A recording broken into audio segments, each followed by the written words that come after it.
Hola, buenas tardes. Bienvenidos de nuevo. Continuamos hoy con la Red Invisible Mujeres de Vanguardia en Canarias, con la segunda sesión. Ayer Laura García Morales, que nos acompaña hoy también, nos acercaba a las figuras de Jane Millares y Yolanda Graziani. También nos estuvo hablando de la revista Mujeres en la Isla y de un tema que me pareció a mí personalmente muy interesante, que fue un poco lo que trabajaron para que se las reconocieran no solo como creadoras, sino que querían más, querían ser agentes del cambio que se estaba produciendo, ¿no? Hoy nos acompaña Ángeles Alemán, un poco para seguir profundizando en el mismo tema. Ángeles es profesora titular de Historia del Arte de la Universidad de Las Palmas de Gran Canaria y doctora en Historia del Arte por la Universidad Complutense de Madrid. Fue directora del Centro de Arte de la Regenta entre los años 89 y 90 y del Aula Diáspora y Mestizaje Cultural de la Universidad de Las Palmas entre 2000 y 2004. Sus líneas de investigación sobre arte contemporáneo, vanguardia en Canarias, patrimonio histórico, museografía, estudios de género y surrealismo, la han llevado a escribir publicaciones como Pino Ojeda, 32, José Luis Pérez Navarro, La Zona Habitable, Espacio Forjado, Martín Chirino, y relación entre la escultura y la pintura en la obra de Manolo Millares, La muerte tras la arpillera. Estamos encantados de tenerte, Ángeles, buenas noches y esperamos que disfruten de la conferencia. Muchas gracias. Muchas gracias. Bueno, buenas noches. Muchísimas gracias a todos por venir. Gracias, Idaira, y a todas las personas de la Fundación Martín Chirino por estar tan atentos a todo lo que ocurre en el mundo de la cultura y siempre tener las puertas abiertas para poder hacer este tipo de conferencias, de charlas, de debates. Y yo voy a permanecer con la mascarilla puesta por cuestiones de prudencia, pero espero que se me entienda claramente y procuro vocalizar lo más posible para que ustedes puedan entender bien la conferencia. Bueno, ayer Laura hizo una conferencia preciosa sobre, hemos trabajado juntas, hemos hablado de hacer una especie de conjunto y después de participar las dos de elementos comunes, como son el tema de mujeres en la isla, pero cada una, digamos, dedicándonos más a una serie de artistas y de personas. Así que yo hoy voy a empezar contando por qué empezó esta historia de la Red Invisible, por qué este nombre. Porque en febrero de 2018, Chicha Reina presentó una edición, un recopilatorio de la revista Mujeres en la Isla en la Casa de Colón.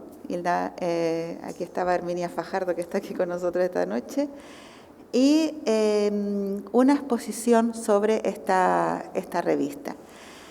También en esa exposición, que tuvo además un título muy bonito, Mujeres en la Isla, una revista insensatamente valiente, que era esa especie de declaración de principios con las que ellas contestaban a Noel Clarasó, como leyó ayer Laura. En ese grupo de artistas y de redactoras de la revista, pues había mujeres realmente excepcionales, importantísimas, de las cuales hoy voy a intentar hablar por lo menos de las más notables. Y en ese mismo año, en marzo, Guillermo Perdomo organizó en la casa de Tomás Morales en Moya un seminario sobre mujeres en la isla, dirigido por Chicha Reina, y tuve la fortuna de poder participar, y entonces ahí empecé a vislumbrar ese tema que al final tiene ese nombre tan poético de la red invisible. O sea, empezamos a vislumbrar que había realmente una red tejida entre mujeres en la isla, entre artistas de distinta procedencia y entre también algunas artistas que estaban en Tenerife y que vamos a ver esta tarde. Esta es una imagen de la exposición que se organizó en la Casa de Colón. Aquí pueden observar que en esta pared estaban colocadas las distintas portadas de la revista Mujeres en la Isla, que tuvo siempre colaboración de artistas muy importantes, muy interesantes. Y aquí tenemos una de esas portadas que precisamente ayer puso Laura como una forma también de identificación. Mujeres en la Isla nació como un suplemento cultural del Diario de Las Palmas, que estaba dirigido entonces por Pedro Perdomo Acedo, y Pedro Perdomo es uno de los personajes claves que también tenemos que nombrar. Es decir, era un escritor que había participado en la aventura de la vanguardia, que tenía a sus espaldas ya muchísimo camino recorrido y que se siente absolutamente fascinado con este proyecto de una revista de arte y literatura. No nos olvidemos, porque siempre decimos Mujeres en la Isla, pero Mujeres en la Isla, revista de arte y literatura, dirigida y escrita por mujeres. La revista Mujeres en la Isla además tiene otro punto, digamos, yo voy a ir haciendo esos nudos, no voy a ir presentándoles estos nudos de esta red invisible. Otro nudo de esta red es la Escuela Luján Pérez, también ya ayer habló de ella Laura, y en la Escuela Luján Pérez vamos a encontrar dos cuestiones importantes. Una es la participación activa de artistas como Lola Massieu, Pino Ojeda, la propia Jane también participa en muchas ocasiones, Mercedes Geara, es decir, mujeres que van a asistir a la escuela a pintar, a ser parte de la obra de la escuela. Pero también Mujeres en la Isla va a encontrar en la Escuela Luján Pérez digamos, un apoyo, una complicidad, más que apoyo, una complicidad enorme a la hora de organizar eventos. En este caso, esta fotografía es la visita de Nina Kandinsky a la Escuela Luján Pérez, rodeada de mujeres que participan en la Escuela Luján Pérez, como son Jane, Elvire Tascovio, Lola Massieu, pero también por gente como Gala de Resco, que ya hablaré de ella porque es una mujer interesantísima, una crítica de arte absolutamente desconocida hasta ahora. Yo me quedo asombrada cuando leo sus artículos porque era de una sagacidad y de una modernidad absoluta. También en Mujeres en la Isla nos vamos a encontrar con que los propios artistas de la Escuela Luján Pérez, es decir, Felo Monzón, Santiago Santana, que es director en esta época, porque Felo Monzón será director después, Plácido Fleitas, es decir, todos aquellos que participan activamente en la Escuela Luján Pérez como profesores, antiguos alumnos, ellos habían participado todos en la famosa exposición de 1930, pero ellos participan ahora como profesores e incluso como director, como es el caso de Santiago Santana primero y después Felo Monzón, van a tener una colaboración estrechísima con Mujeres en la Isla, haciendo, entre otras cosas, las portadas de algunos de esos números, como es el caso de esta portada del número 8, que diseña Felo Monzón y que se va a convertir, porque hay portadas que se repiten después en varias ocasiones, y esta concretamente se va a convertir en la portada, digamos, icónica de Mujeres en la Isla. ¿Quién está detrás de Mujeres en la Isla? ¿Quién es la persona que dirige esta empresa, esta aventura? Pues una señora que yo recuerdo muchísimo porque era paciente de mi abuelo y siempre iba acompañada de su marido. Ella era muy bajita, rubita, muy menudita, y su marido era un hombre muy alto, desgarbado, Jaime Laplace, ella era María Teresa Prats. Y era una mujer de un valor intelectual extraordinario. Escribía muy bien, tenía además muchos intereses, aparte de la revista Mujeres en la Isla. Llegó a escribir obras de teatro y muchísimos artículos.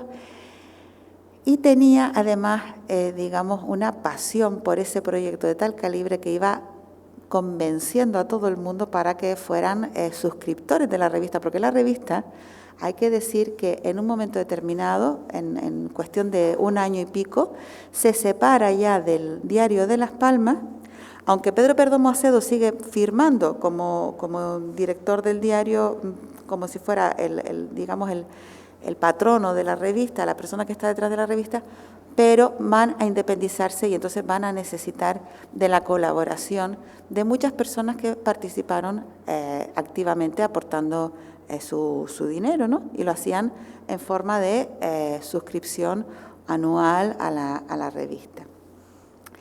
En este caso, además, me interesa destacar una cosa de María Teresa Prats. Ella normalmente no escribía sobre arte, le gustaba más escribir sobre otros temas, pero va a realizar una entrevista a Maud Bonod, que luego sería Maud Westerdahl, y que publican en los números 5 y 6 de Mujeres en la Isla. Es decir, en el año 55, en los números 5 y 6 de Mujeres en la Isla, hay una entrevista que se llama Hablando con Maud Bonod de arte y de moda. ¿Quién era Maud Bonod? Pues ahora lo vamos a ver, porque también es importante para establecer esa relación después con el otro nudo que es el Instituto de Estudios Hispánicos del Puerto de la Cruz en Tenerife. María Teresa Prats también escribe sobre la Bienal Regional de Canarias en el número 18, pero prácticamente su actividad en ese sentido, ella es muy activa, pero siempre va, digamos, dirigida a temas sociales, a temas religiosos, a temas literarios. La política, evidentemente, en esa época del pleno franquismo estaba absolutamente vedada, pero sí va a ser muy activa en la revista. Bien, Maud Bonod, a quien vemos en una fotografía tomada por Man Ray en 1950, fue la persona que sirve de unión entre Tenerife y Gran Canaria en gran parte en esta aventura de Mujeres en la Isla con el Instituto de Estudios Hispánicos. ¿Quién era Maud? Pues Maud era una mujer que había nacido en Francia, en Limoges, en 1921. Este año celebramos su centenario, igual que el de Lola Massieu. Había conocido a André Breton al principio de la Segunda Guerra Mundial, se queda totalmente fascinada por el surrealismo, se va al París ocupado, en plena ocupación, se marcha a París y vive ahí. Es una vida aventurera, porque incluso hace el contrabando de libros entre distintos sitios, y conoce a Óscar Domínguez. Entonces Óscar Domínguez se enamora de ella, y juntos van a empezar, ya cuando termina la guerra, van a empezar a realizar esmaltes. Maud, en realidad, lo que quería hacer era escritora, y escribía muy bien. Ella había estudiado letras en la Universidad de Poitiers, pero está metida en el mundo surrealista, está metida en el mundo plástico, y con Óscar Domínguez inicia esa experiencia como esmaltadora. Ella además tenía una formación autodidacta como esmaltadora, pero ella asiste a algunos talleres de esmalte de Limoges, saben que es un esmalte famoso, y estoy casi convencida de que asistía, en este caso, a unos talleres que estaban al lado de la Catedral de Saint-Étienne en Limoges. Es decir, ella va a asistir activamente para aprender las técnicas, porque la técnica del esmalte limusino sobre metal es muy difícil. ¿Qué ocurre con los esmaltes de Maud? Pues cuando se separa de Óscar Domínguez, prácticamente ellos viven, el matrimonio de ellos dura muy poco, porque se casan en 1948, pero en 1950 ya están separados. Mientras dura esa relación con Domínguez, ella va a iniciar su aventura como esmaltadora, y los esmaltes que tiene aquí, por ejemplo, estos broches y este pendiente, son hechos por ella, diseñados y fabricados manualmente por ella, ¿no? Usaba un horno de casi 800 grados de temperatura para poder realizar estos esmaltes. Y aquí tenemos una imagen de un león, una especie de león mágico, porque es muy alargado, que forma parte de una exposición que organizó ya años más tarde que se llamaba Fabulario, porque le encantaba trabajar la figura de animales mitológicos, los broches de origen visigodo, es decir, era una mujer que además se mete muchísimo en toda esta cuestión de los museos. ¿Por qué esta moda aquí? Porque ella ha conocido en París en el año 52 al mejor amigo de Oscar Domínguez, que era Eduardo Westerdal. Y ella estaba ya separada de Domínguez, se casa con Eduardo Westerdal y se viene a vivir a Tenerife. Adopta el apellido de su marido, la tradición de adoptar el apellido de su marido, y a partir de entonces la vamos a conocer como Maud Westerdal. Pero a partir de ahí ella inicia una labor muy interesante, muy activa de organización de elementos como exposiciones, y también haciendo reseñas, digamos, de obras de arte de otros artistas. De hecho, cuando ella llega a Tenerife en el año ya 56, casada ya con Eduardo Westerdal, que se casan en el 55 en París, va a participar, por ejemplo, escribiendo en la revista La Gaceta de las Artes, que era un suplemento literario de la tarde, en este caso sí era un suplemento que venía con el periódico, y va a participar activamente en una de las cuestiones más fascinantes de estos años. Eduardo Westerdal había sido un hombre que se había significado mucho con la República, era director de Gaceta de Arte, había traído a André Breton a Tenerife, había intentado proyectar en los cines de Tenerife la película La Edad de Oro, es decir, era un hombre que realmente no era grato al régimen franquista en absoluto. Se salva en gran parte porque era sueco, su pasaporte Westerdal era sueco, y mantiene un prudente silencio durante unos años. Era una persona que trabajaba en una oficina bancaria, pero su pasión por el arte le podía. Y entonces se encuentra con un personaje también muy interesante, que es Isidoro Luz Carpenter. Era entonces, en el año 53, Isidoro Luz Carpenter era alcalde del Puerto de la Cruz, era evidentemente un alcalde franquista, pero tenía una cualidad muy interesante, y era que había estado estudiando en Madrid en la residencia de estudiantes, es decir, se había movido con lo más granado de la Edad de Plata española, es decir, con García Lorca, con Buñuel, con Dalí, con todos aquellos que formaban parte de ese entramado cultural fascinante de la Segunda República. Es decir, este señor, a pesar de ser franquista, tenía una sensibilidad, digamos, abierta a las propuestas que le hacía su amigo Eduardo Westerdal. Y Eduardo Westerdal quería hacer un museo de arte contemporáneo. No se llega a hacer el Museo de Arte Contemporáneo de Eduardo Westerdal. Realmente se inaugura de verdad en 2007, es decir, ya Eduardo Westerdal y Maud habían fallecido hace años, y Carpenter también. Pero Isidoro Luz Carpenter inaugura en el Puerto de la Cruz una cosa que era muy interesante, que se llamaba Instituto de Estudios Hispánicos de Canarias, que tenía que ver con el Instituto de Estudios Hispánicos de Barcelona y de Madrid, y eran los que organizaban las bienales hispanoamericanas que se hacían cada año en una ciudad española distinta, con lo cual le daba, digamos, una presencia a los artistas canarios en el panorama español que de otra forma no hubieran tenido.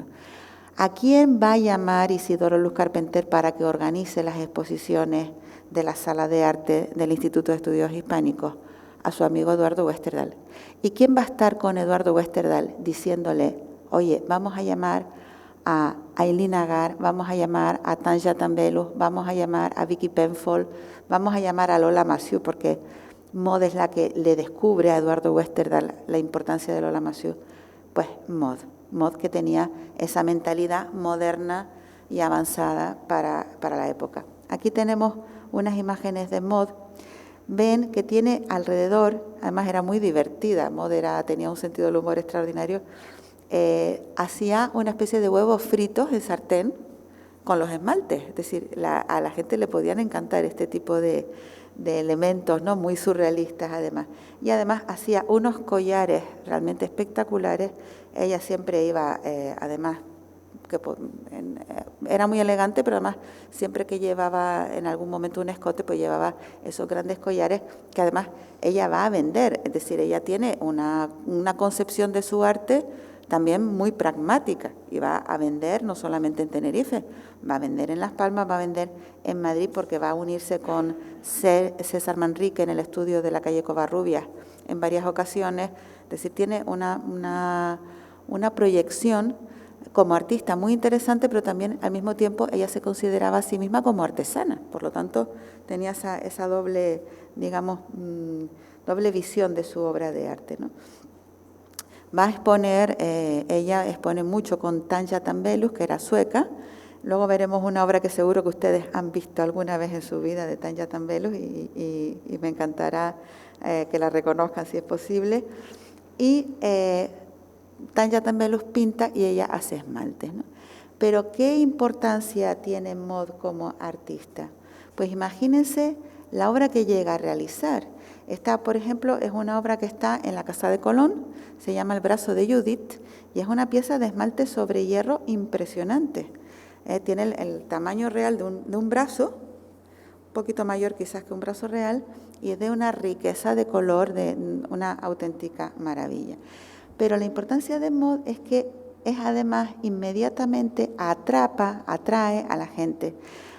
María Belén Morales decía que ella era como un imán. Claro, la gente que venía de fuera, sobre todo los artistas que venían de fuera, rápidamente ¿a quién iban? Pues a casa de los Westerdal.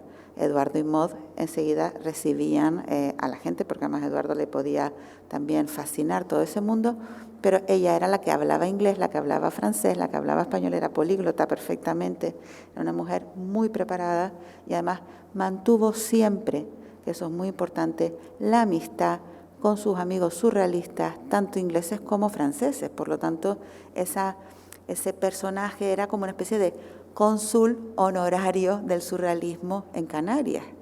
Y eso lo sabía mucha gente que llega aquí. Vamos a volver a la revista Mujeres en la Isla, porque una de las grandes amigas de Maud va a ser Elvire Tascovio, precisamente, que curiosamente, a pesar de que pintaba muy bien, también su primera aparición en Las Mujeres en la Isla no es como pintora, sino como crítica de arte. Y escribe El arte actual en Gran Canaria, en el número 4, y más adelante sobre Felo Monzón y Juan Ismael. Es muy curioso esta dualidad que se va a dar también en torno a Mujeres en la Isla entre críticas y artistas que exponen. Aquí vemos la famosa foto del Alcántara. Aquí está Martín Chirino, por supuesto que hay que nombrarlo en esta casa, además, y seguro que le encantaría estar aquí. Aquí está Manolo Padorno, Elvireta, Martín Chirino, Alejandro Reino y Manolo Millares en la cubierta del barco donde se fueron a vivir después a Madrid, se instalaron en la península, y Manolo Millares se va a meter en el Grupo El Paso, va a ser uno de los creadores del Grupo El Paso en el año 57, y Elvireta renuncia a seguir pintando. Es una lástima porque efectivamente, como decía ayer Laura, era una pintora estupenda, con una enorme gracia, con mucha soltura, pero fue una decisión que tomó ella en ese momento. Pero lo que me da pena, sobre todo, es que dejara de escribir, porque escribía muy bien y tenía un sentido también de la, digamos, de la crítica y de la pintura muy interesante. Vamos a seguir con esta línea pegada a Mujeres en la Isla, si no les importa, para luego volver a saltar otra vez a Tenerife.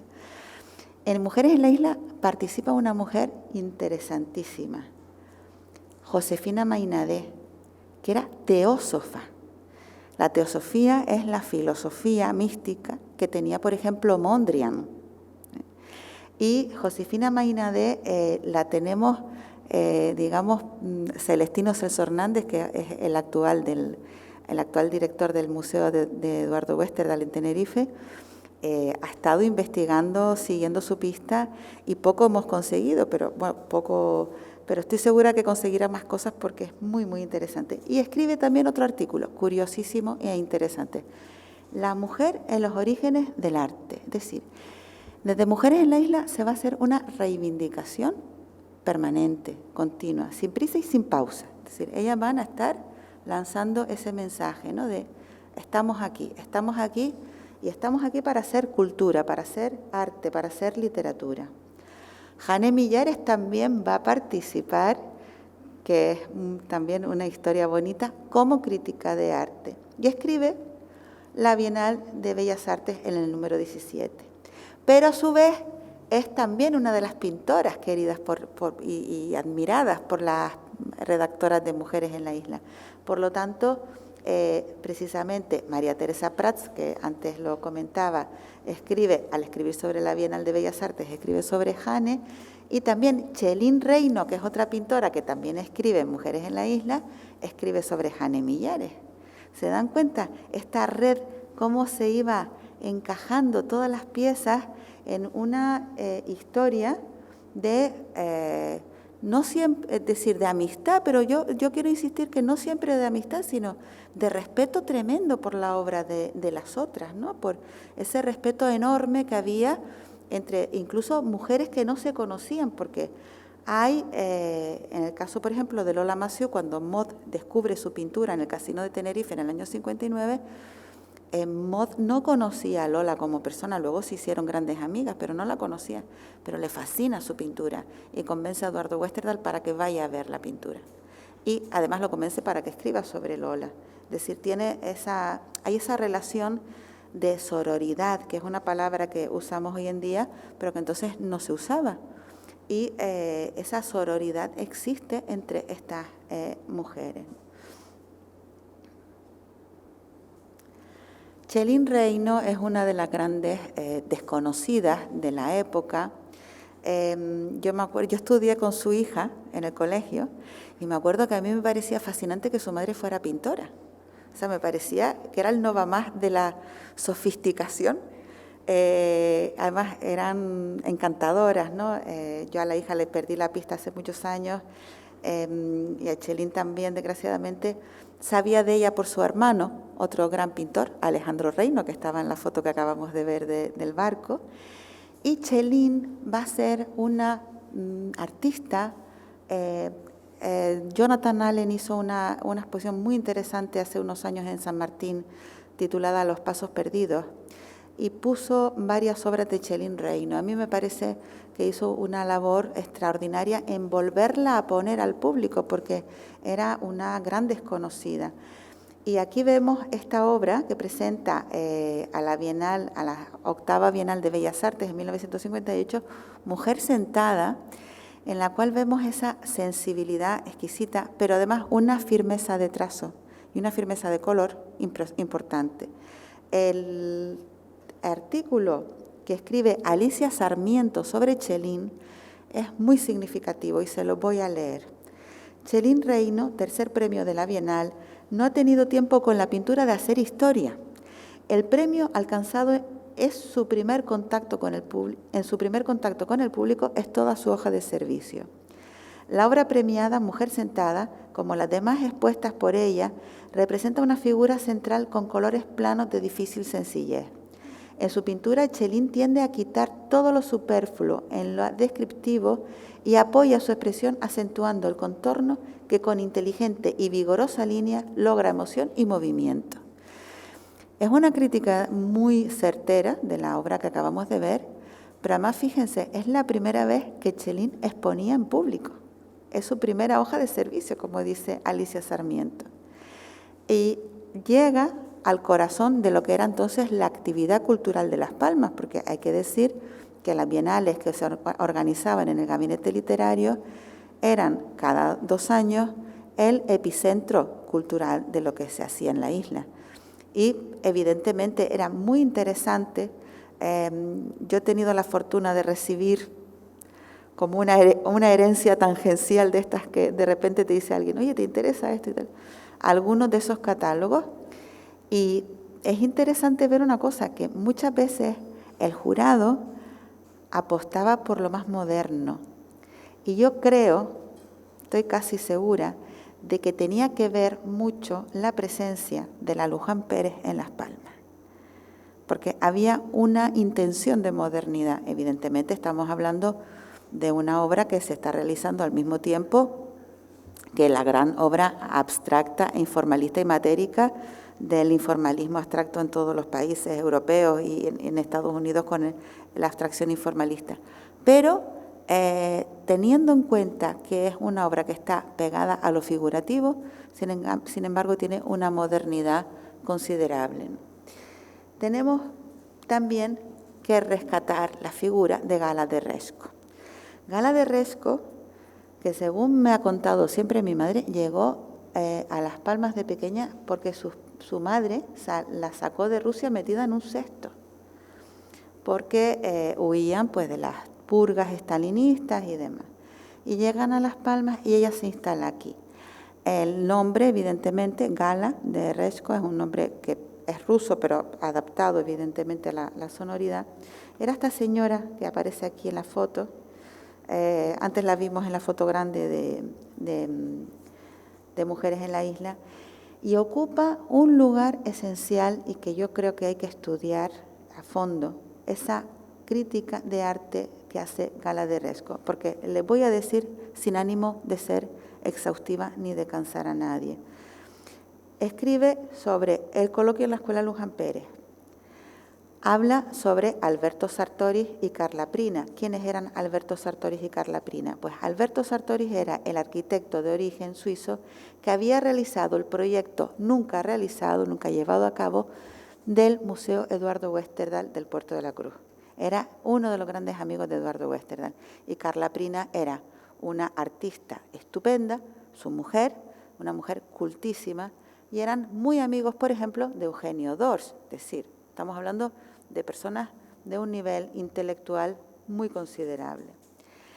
En el número 40 escribe sobre Lolita Massieu. Además, a mí me encanta porque siempre la llama Lolita Massieu. Es decir, era Lola Massieu, como ustedes saben, era la gran Lola porque tenía un carácter y una presencia tremenda, pero entonces era muy joven, la llama Lolita Massieu.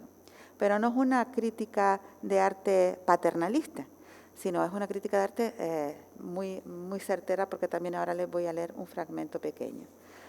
Escribe sobre Pepe Damaso, que también era un joven artista que estaba empezando a despuntar entonces, sobre Eva Fernández de Guigú, que es una de las artistas que luego vamos a ver en el Instituto de Estudios Hispánicos en las exposiciones que organizan. Publica un artículo sobre Manolo Millares, sobre Plácido Fleitas y sobre Jane. Pero lo que más me resulta asombroso de ella es que escribe también sobre Viví Milano, Martín Chirino, y escoge las arpilleras de Manolo Millares para un artículo. Es decir, ella está centrándose ya en lo más absolutamente moderno y novedoso de Manolo Millares. Escribe sobre los irascibles, que son aquellos artistas americanos que habían creado la Escuela de Nueva York, por ejemplo, Rothko, Pollock, Newman, Lee Krasner, es decir, todos aquellos artistas que se llamaban a sí mismos los irascibles, ella escribe sobre ellos. Les pone un título, Les Angry, como si fueran los enfadados, ¿no? Le cambia un poco el nombre, pero lo escribe y además sabe quiénes son. A mí me asombra la información que tenía esta mujer, porque además no me consta que fuera una gran viajera, era una persona que estaba aquí asentada en Las Palmas. Escribe sobre Lola Massieu, sobre la pintura abstracta de Lola Massieu y sobre Felo Monzón. Y después, fíjense qué cosa más asombrosa. Escribe en el número 95 de la revista, ya en el año 62, un artículo, interrogantes vagos, preguntándose por qué no hay un Museo de Bellas Artes en la ciudad de Las Palmas. Todavía estamos en ello. O sea, que imagínense, esta señora se nos adelantó en casi 60 años. Tenemos, por lo tanto, unas mujeres muy activas intelectualmente, muy trabajadoras, porque además ellas, los números salen cada 2 meses, sale un número de Mujeres en la Isla, y siempre esa referencia a la Escuela Luján Pérez, que como ven lo tiene claro Gala de Resco. Por otra parte, la amistad que mantiene Felo Monzón con Lola Massieu y con Eduardo Westerdal, que también es un gran amigo suyo, es un elemento fundamental para entender ese otro nudo de la red que es Tenerife. Y yo estoy viendo que me he puesto a contarles todo muy feliz y voy a tener que correr un poco porque me doy cuenta que el tiempo está pasando. Jane Millares Sal, que ayer Laura habló de ella, además con el profundo conocimiento que tiene de su obra, que es maravillosa, colabora muy a menudo con Mujeres en la Isla, como ya les decía, no solamente escribiendo, sino también haciendo las portadas y también como protagonista de los artículos que escriben sobre ella. Aquí esta preciosa imagen que puso ayer Laura también a Rorró, es una de las que salen referenciadas en Mujeres en la Isla, y otra imagen que a mí me parece impresionante, que es la de los faroles, ¿no? Los farolillos es una de las grandes pinturas de Jane. Voy a irles presentando ahora las caras de estas mujeres, ¿no? Carla Prina, aquí la ven, Carla Prina, Eugenio Dors, y aquí está Alberto Sartoris. Es una artista exquisita con una abstracción muy poética. Estas dos obras pertenecen al Museo Eduardo Westerdal del Puerto de la Cruz. Una mujer que se ha perdido la pista completamente, Iberia Carqué. Iberia Carqué, su relación familiar era que el padre era el que llevaba, era uno de los socios de la Galería Biot.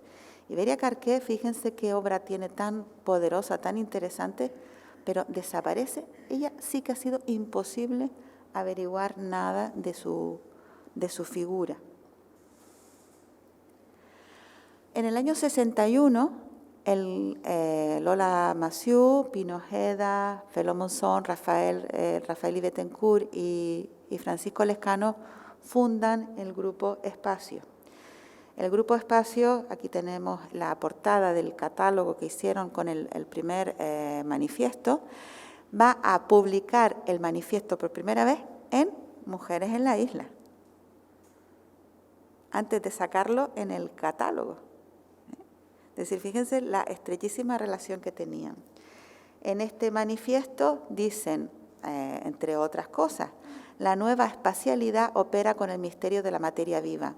Se organiza en un campo de linderos ilimitados, donde lo sorprendente de lo informe hace nacer un interrogante, fundamento del arte. La materia es un germen de expresividad inédita.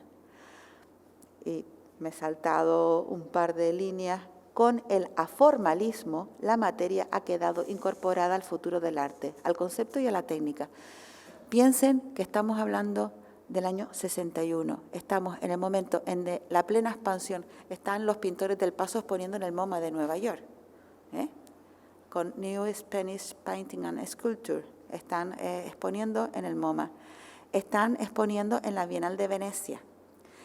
Estamos hablando de informalismo abstracto por todos lados y, por supuesto, también aquí queremos ser modernos, lógicamente. Además, Felo Monzón, que como ustedes saben era un investigador nato, era un hombre con una cabeza impresionante para captar lo que había que hacer, pues va a ser junto con Lola Massieu y con Pino Ojeda quienes lideran este grupo. Tenemos aquí una imagen de Lola Massieu. Hablé el otro día de ella en el CAM, la verdad es que es un placer siempre hablar de Lola. Tenía una formación clásica, estudió en el taller de su tío Colacho Massieu, pero ella en su primera madurez, en su juventud realmente, todavía era muy joven, empieza a investigar y empieza a investigar con alquitrán, por ejemplo, que utiliza en la pintura. Este paisaje además sé que él era muy querido porque era el paisaje de la Angostura. Gala de Resco escribe sobre Lola Massieu. Ven, quiero también ver esa relación. Color, mucho y limpio color. Es el primer impacto que nuestra sensibilidad recibe como choque. Colores puros, ricos, de transparencia intensa y fragante, aun cuando recia personalidad. Ante cualquier otra cualidad, posee Lolita la sed acuciante de progreso y la veracidad hacia su yo en transformación. Ni cree ni trata de hacer creer que es genial. No busca a priori una originalidad ficticia. Se busca a sí misma y su camino en la pintura. Y si después de ser veraz hacia su propia expresión artística resulta original, será una originalidad inmanente a ella y por tanto natural. Esto lo escribía Gala de Resco de Lola Massieu en el año 58. Y en los años 60 ya Lola hacía este tipo de pintura. una pintura abstracta, potentísima, con una materia densa, en la que no solamente usaba alquitrán, sino usa también otros elementos, como más adelante usará el pan de oro. Otra de las dos componentes femeninas del Grupo Espacio es Pino Ojeda, que por supuesto también hay que hablar de ella.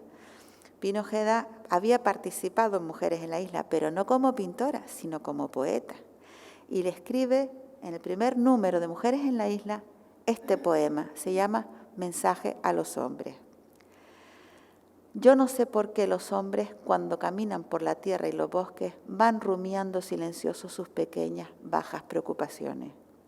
Si ellos supieran dejar en las ciudades, llenas de polvo y de ruido y de fiesta, sus pobres mentidas palabras, encontrarían allá arriba el abrazo que les rodeara, calladamente la espalda.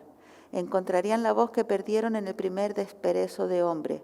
Encontrarían, sí, como partiendo de su propia carne, el camino que olvidaron cuando sus corazones aprendieron a maldecir en silencio.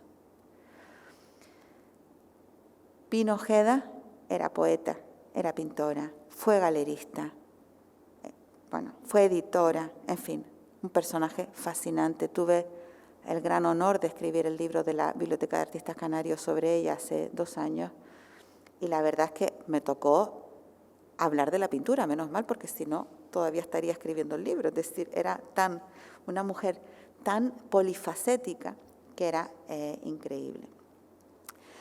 Su actividad es curioso porque ella es reconocida en Mujeres en la Isla, pero, y además, de hecho, como les digo, participa desde el primer momento, pero Pino Ojeda vuela por libre. Ella no participa tanto de esta red, aunque participa, pero también es muy activa con Tenerife. Por ejemplo, mantiene una gran amistad con Eduardo Westerdal. Aquí la vemos en la casa de Eduardo Westerdal, en Tenerife, en Santa Cruz. Aquí está Pino Ojeda. Este es su hijo, Domingo Doreste. Y aquí están Marta González y Marta Lenzer, que eran 2 amigas de Eduardo Westerdal. Es decir, ella mantiene esa amistad, y esta foto es del año 54. Es decir, mantiene esa gran amistad con Eduardo Westerdal, y de hecho Pino Ojeda es de las artistas que van a exponer en el Instituto de Estudios Hispánicos de Canarias en varias ocasiones. En concreto, en el año 57, en diciembre, vemos esta fotografía. Aquí tenemos a Pino Ojeda y aquí tenemos una serie de sus obras sobre encáustica, que era lo que ella hace antes de investigar en las lacas y los esmaltes, que sería ya la obra de madurez plena de Pino Ojeda, y la que llevaría incluso a sitios tan lejanos como a Suecia, a Roma y a otros lugares. Entonces tenemos, por lo tanto, como van viendo, esa red que se ha ido tejiendo, que se va tejiendo además por muchas relaciones de amistad, pero también de admiración mutua. Y cuando Maud es entrevistada en calidad de artista, mantiene también, sale después esa figura, por eso la nombro 2 veces, y además porque quienes me conocen saben que tengo una investigación en marcha sobre ella, y es una persona que admiro profundamente, pero también hace una actividad que es la siguiente: su amistad, por supuesto, con Lola Massieu, con Pino Ojeda, pero aquí tenemos a Maud y a Eduardo Westerdal en un sitio precioso que, si ustedes van a Tenerife, les recomiendo que conozcan un día. Se llama Sitio Litre. Hoy día se anuncia como un jardín de orquídeas abierto al público. Están delante de una casa que hoy día está cerrada al público, no se puede entrar, pero era donde se donde se alojó gente tan importante como Humboldt, como Agatha Christie, y como una amiga queridísima de Maud, que era Eileen Agar, que era una pintora surrealista inglesa, y su esposo Joseph Bart. Entonces ellos van mucho a Tenerife con muchísima frecuencia, y Sitio Litre está en el puerto de la Cruz, está muy cerquita del Instituto de Estudios Hispánicos, por lo tanto ese ambiente se presta también a asimilar a esa red no solamente a las artistas canarias, sino a artistas extranjeras, como es el caso de Eileen Agar, que tiene estas pinturas Bencomo y Tenerife. Desgraciadamente la foto es pequeña, que están expuestas actualmente en el Museo de Arte de Eduardo Westerdal. Otra de las artistas que va a participar activamente en las exposiciones del Instituto de Estudios Hispánicos es Manon Ramos, Gran Canaria, de nacimiento, pero instalada en Tenerife hace muchos años. Tuvimos la gran alegría de que pudo asistir a la inauguración de la exposición de las 12 que revisamos hace 2 años.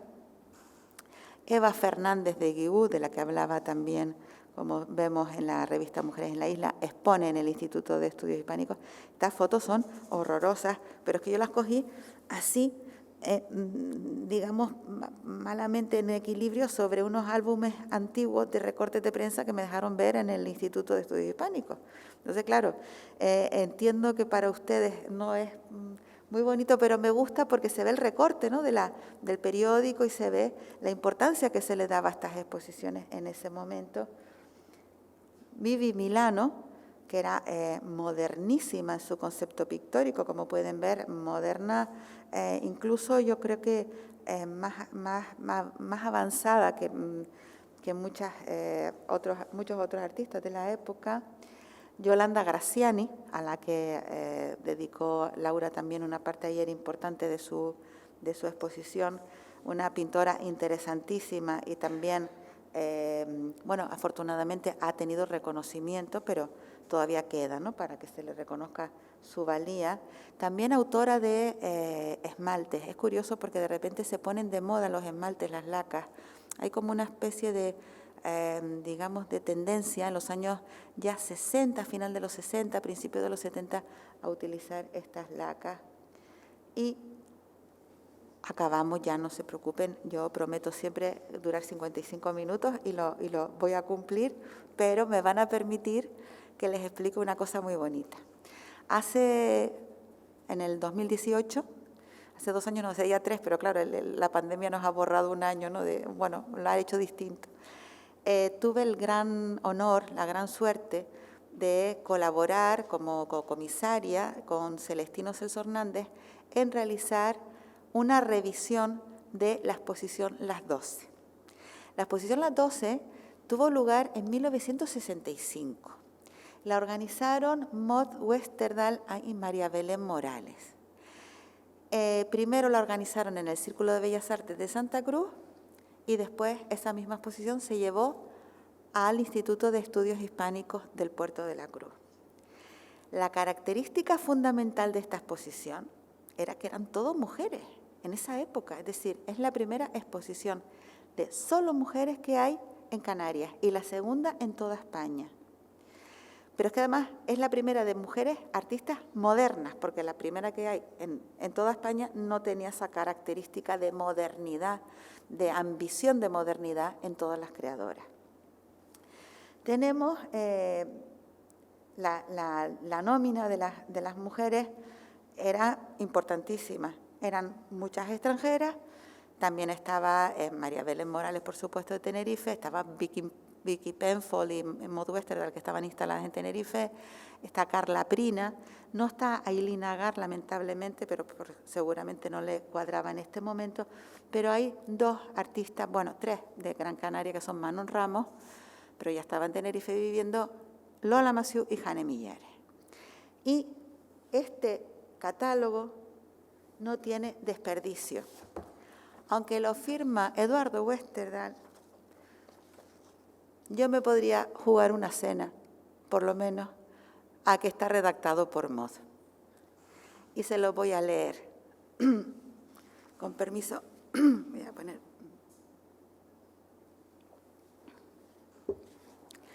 Empieza así. Si fuéramos espeleólogos del arte, sacaríamos en claro de nuestra excursión histórica una aglomeración montada en capas seculares de hombres y una ausencia casi total de mujeres. Bien es verdad que en los frisos helénicos aparecen las musas, pero ellas no representan el acto, la creación, sino que son fuentes inspiradoras, mitos que amparan un dictado. La mujer está confinada, ausente, perseguida. Ya Pitágoras lo dice.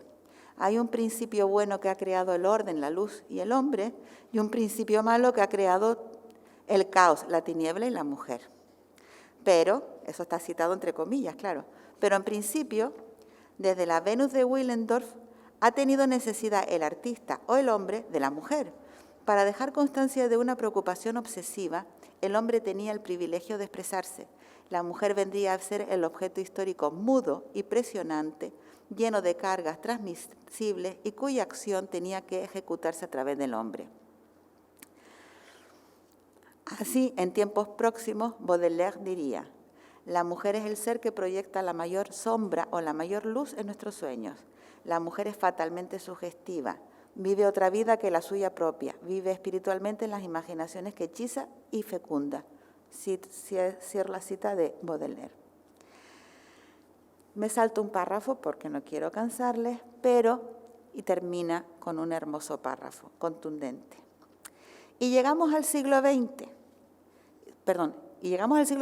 y sobre todo al XX, en las artes plásticas, cosa que concretamente nos concierne ahora. La mujer pasa de objeto estático, de carga inspiradora, a la acción, a la par que el hombre, unas veces ayudándole a resolver sus problemas, otra aportando su luz espiritual, colaboradora o par, dueña de su expresión, del libre acto.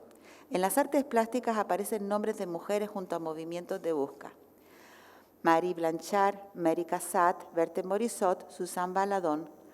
¿Por qué el impresionismo luminiscente iba a prescindir del aura sutil de estas mujeres?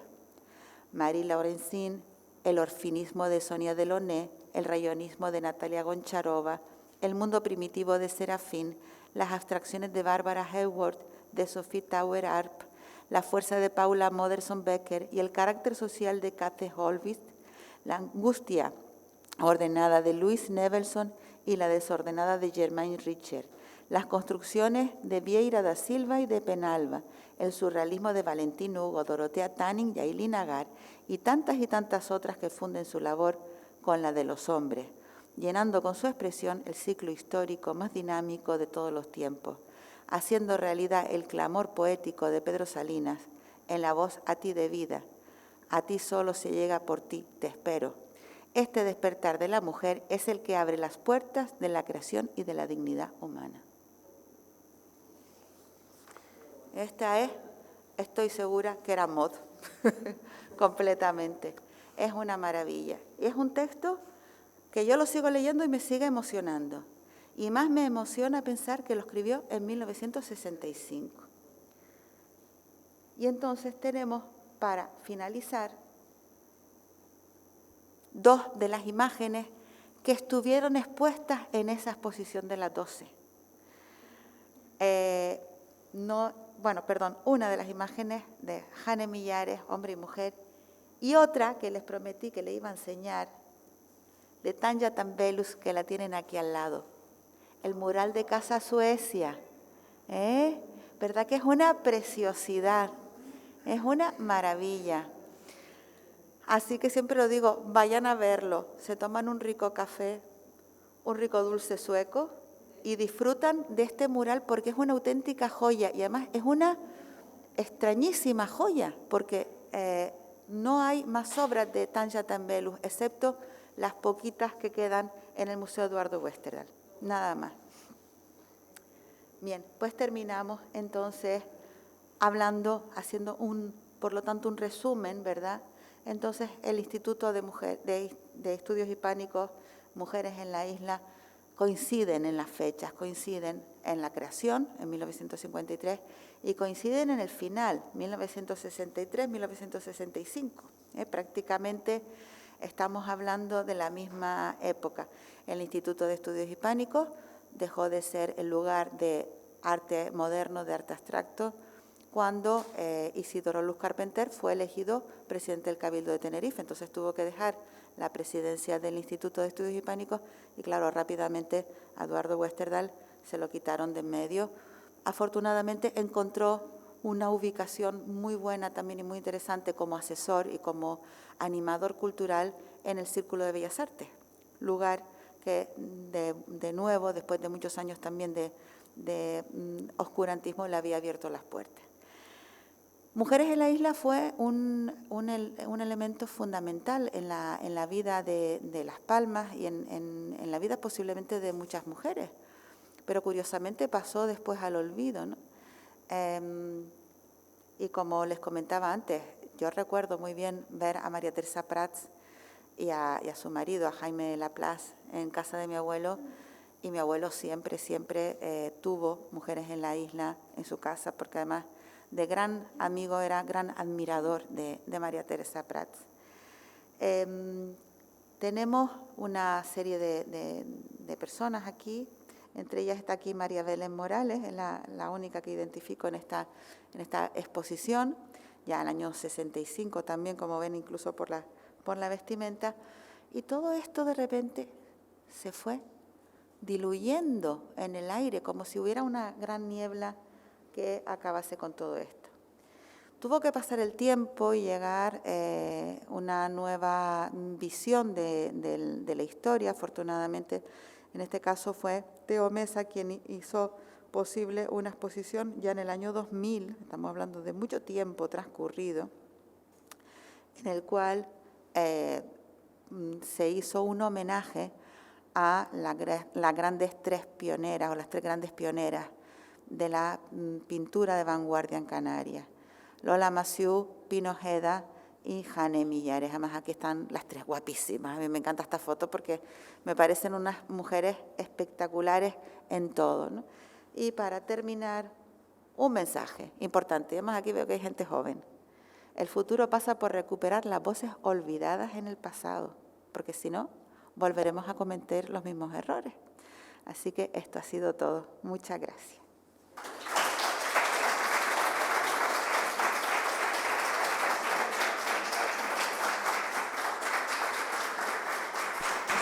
Muchas gracias.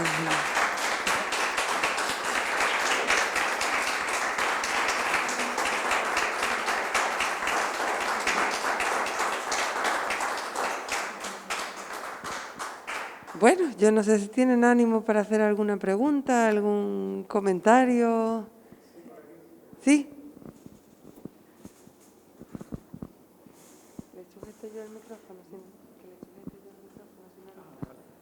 Sí, hola. Encantado porque somos también artistas y apasionados de hecho. Yo llevo un programa de radio en Radio Las Palmas y en Radio 7.7 Radio, El Postigo del Arte y El Rincón del Arte.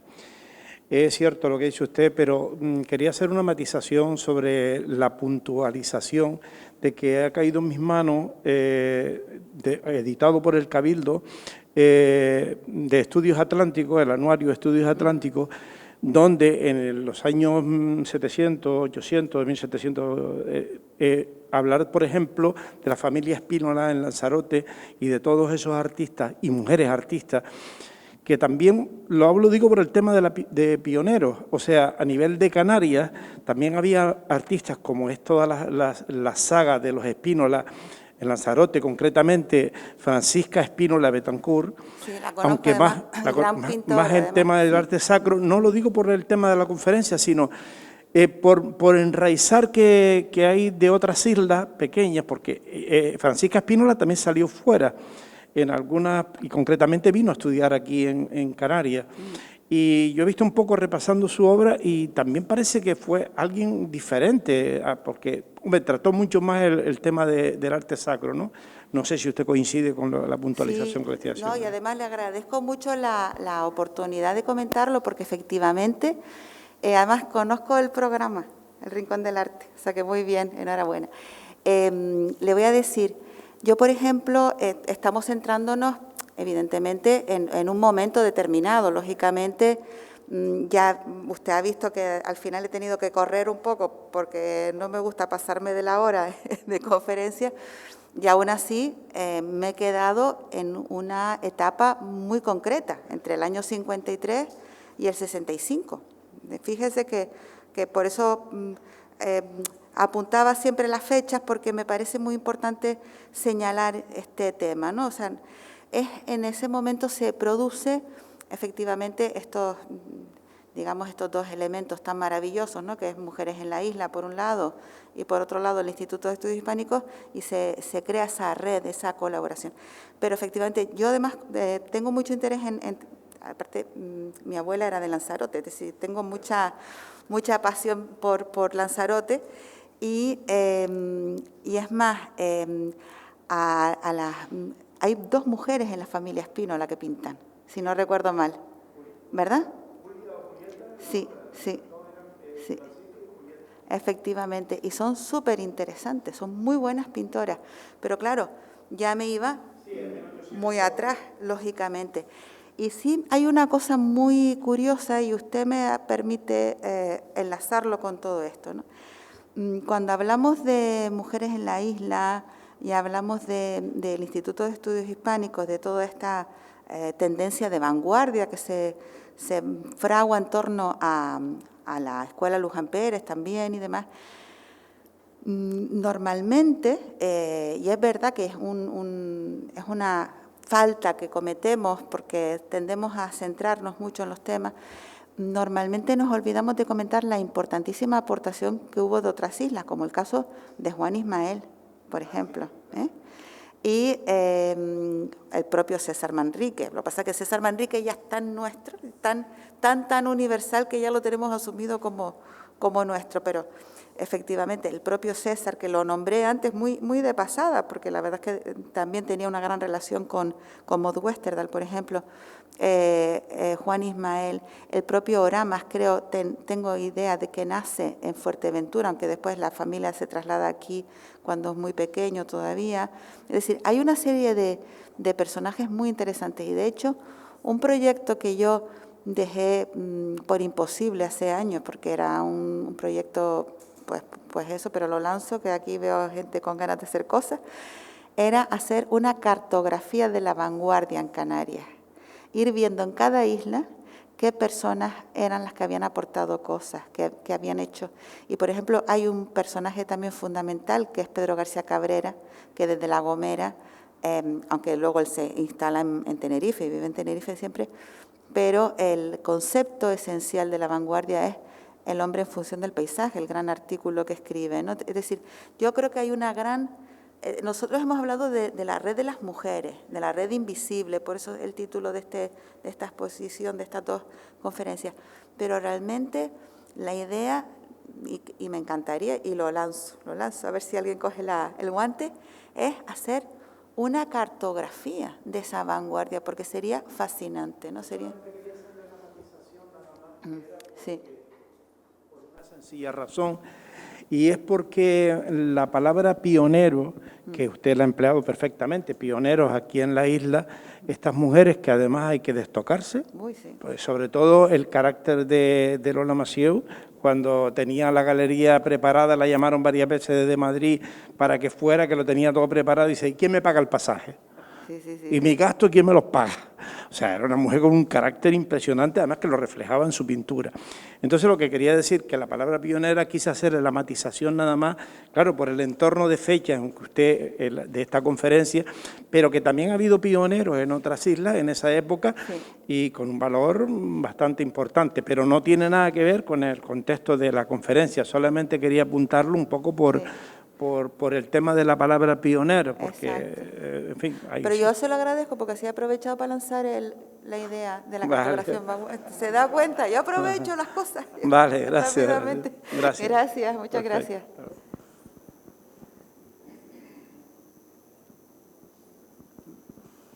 Entonces, ¿alguien más quiere comentar algo, hacer alguna pregunta? ¿No? Bueno, Ángeles, muchísimas gracias. Pues gracias a ustedes, de verdad. Y hemos gracias disfrutado por mucho. arroparme en este momento, porque yo entiendo que con el tiempo que hace, con ese viento, esa calima y todas esas cosas, venir es doblemente gratificante para mí, porque sé que está la tarde como para meterse en casita, ¿verdad? O sea que muchísimas gracias, de verdad. Muchas gracias a todos por acompañarnos. Gracias, Laura, otra vez. Y nada, esperamos poder seguir haciendo cositas, aunque sea así, poco a poco. Muchas gracias. Me ha encantado tener a gente tan joven en el público. ¿Te ha gustado? Sí. Pues me alegro. Tú ves. Yo la di especialmente para ti.